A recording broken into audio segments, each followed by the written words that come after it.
And I think that the best thing is to understand reality as a self, because now it's appearing.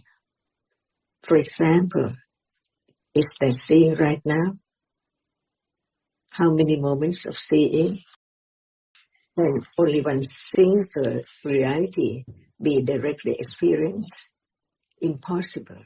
According to the processes that Buddha taught, after Bhavanka, what is that? Not seeing yet. But there must be a citta before seeing. Can that be known? Impossible. And can the citta after seeing be known? Impossible. That's why now, because seeing performs the function of seeing. So the characteristic of that which sees, which is the citta, the seeing consciousness, can be known because it's there, experiencing an object from moment to moment, never lost at all. There must be citta arising and falling away. No matter when one is fast asleep, or one sees or thinks or whatever, it is that which experiences the object unknowingly. Only that which is taken, which appears as something, and that is what we say, nimitta. Now, at moment of seeing, it's not just one single seeing. So what appears now is many moments of seeing, not of citta, not of citta before it or after it. That's why it is a nimitta of seeing. And any doorway, not single reality can be directly experienced by way of viticita, processes of experiencing an object. So, since only one cannot be directly experienced, so what is now there must be the nimitta, the succession of that certain particular reality. Even Panchatavara-vachana, the citta before seeing, and the Sampatichana after seeing, cannot be known. So sin is not be known. That which is known is nimitta of only seeing, because it performs the function of seeing, while the other does not perform the function of seeing. It performs its own function, which is in between or after seeing.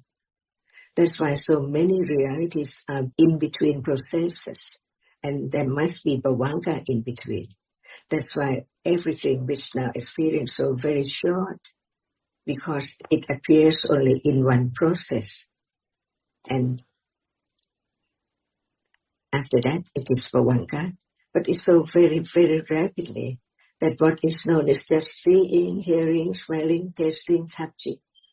But the other cittas are in between, unknown. That's why it is the nimitta of seeing when there is seeing. It is nimitta of hearing when there is hearing. And at moment of smelling, it is the nimitta of the citta, the smell consciousness. That's all. That's why one lives in the world of nimitta, unknown, that actually what we think is there is not there anymore. In order to be able to condition moment of realizing the absolute truth, otherwise there cannot be the eradication of the idea of self or thing at all. So each word of truth should be considered very carefully. No one, what does it mean? No thing, not just only no one, no thing. What does it mean? It is the moment when the world is not covered up with ignorance and attachment anymore, so that it can directly understand what is there as it is, only one reality as nimitta of that object. And when there's no understanding, the nimitta is taken for something to be known as glass or shoes, and that is panyati. It made known by its nimitta. When it is the nimitta of that, the panyati take it for shoe, the nimitta, and the panyati make it known as a rose, see, or a nimitta. Reality, the absolute reality arising in the way all time, unknown. That's why the world is covered up with ignorance and attachment. Until ignorance is less, no attachment to the next object. So there can be the moment of beginning to understand the truth of that object, not the past or the future, but what is there as nimitta, can be studied as not self,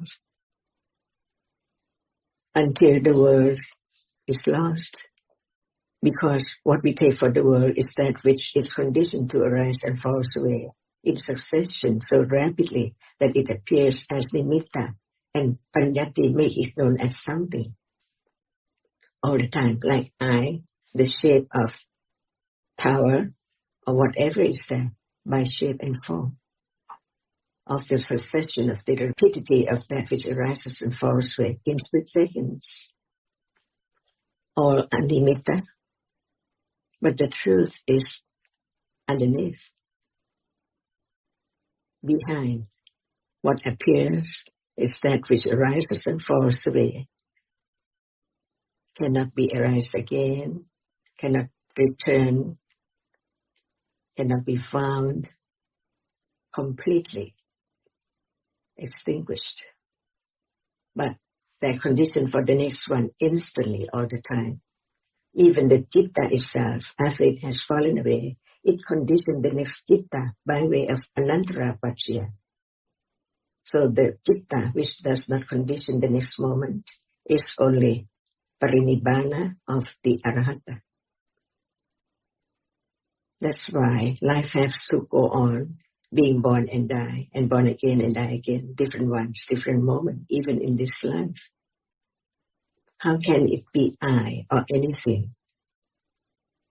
Seeing is seeing, hearing is hearing. The reality which experiences has to experience when it arises. And that which cannot experience, no one can make it experience anything. Because its nature, it's hard or soft, smell or taste, only that. So many things behind the scene, the picture, the nimitta of what is there as something. So the word of the truth, no one and no thing, only a reality experiencing an object at a time. Without that which experience, there is no world, no thought about anything at all. So thinking is conditioned by seeing, hearing, smelling, tasting, marking, remembering of what is there as something by shape and form, all in one's life. But when there is right understanding, it's so very natural, because now hardness is appearing at moment of touching, no understanding, ignorance is there. Instead of ignorance, it is moment of understanding the nature of that which experiences. This is the way to let go the idea of I touch, or I touched something. All gone instantly, all the time. Blind world, when there's no understanding.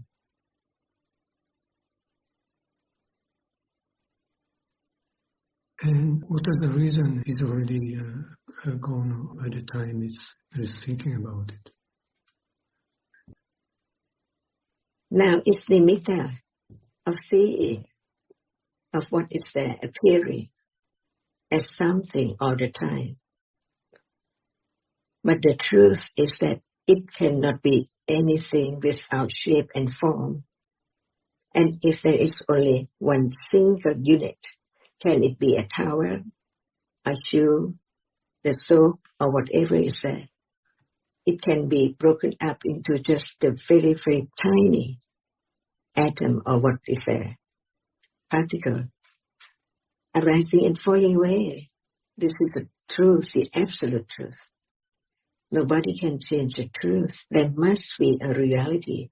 And when we talk about a reality, it is not two or three, just only one, which is real. No one can make that arise or change it into different things. For example, what is seeing is the moment of experiencing what is there, which impinged on the eye base. Only that is seeing.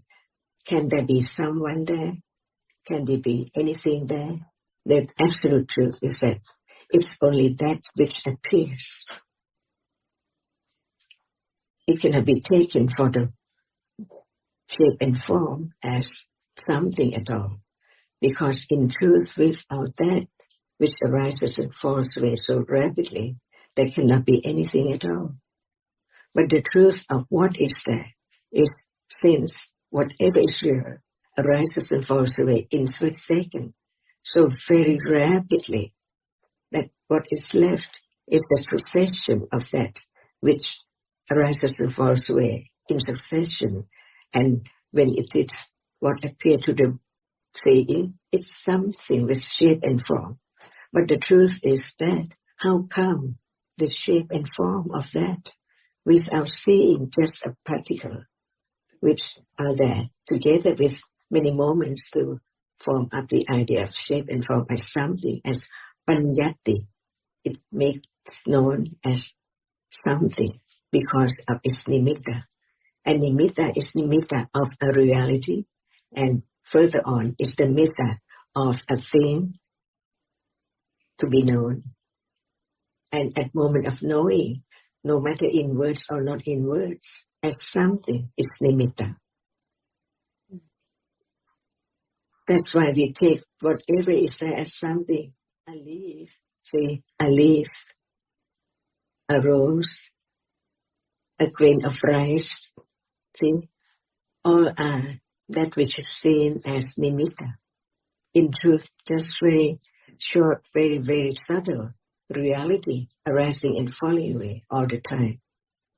That's why without the enlightenment of the Buddha, the truth is covered up tightly, hardly, no way to open it up, because no thought about the truth even is there. How can there be such understanding of the truth of it, as without seeing it cannot appear to be the object as something? And when it is just a moment, it cannot be anything at all. And this is the word of truth, the absolute truth of what is there in life, in world.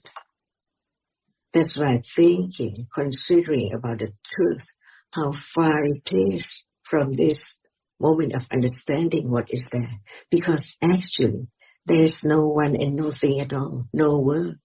At moment when only one reality appears, to right understanding of its truth, nothing can be there. Otherwise, it cannot appear well or clear to show up as it is, as what is seen is only that. And to be clear understanding, it has to be through mind, because mind experience whatever sense experience instantly. So it experiences the nature of that particle which appears as it is, nothing at all, so fast, so subtle. It has to follow moments of hearing again, considering again, developing little by little of that which is now appearing. Otherwise, it's not the truth, because it does not appear, but we think about it. What about this moment of that which appears, which can be known little by little from considering the truth?